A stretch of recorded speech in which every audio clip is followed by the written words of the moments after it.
Right, so with this video what we're going to be doing is finding equations for a straight line when we have coordinates.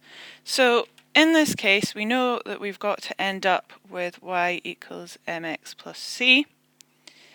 Okay, we have on our graph, we've got our y-intercept, right? So we know straight away from this, looking at our graph, that we know that c is going to be 9.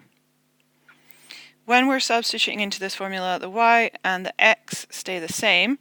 So what we need to find out is we need to find out our m, which is gradient. So we're just using our gradient formula, which was in the video about gradient. So we've got m equals y2 minus y1 over x2 minus x1. So our coordinates are 4, 11 and 0, 9. So it doesn't matter what order we use. So if we say x2, y2 and x1, y1, so we've got 11 take away 9 over 4 take away 0. So we end up with 2 over 4, which we always have to simplify when it's gradient, and it's always simplifying with a fraction, so we get a half.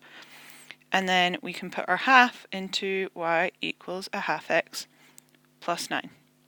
And that's it for finding equations from coordinates for this video. We'll be looking at what happens when we don't have the y-intercept in the next one.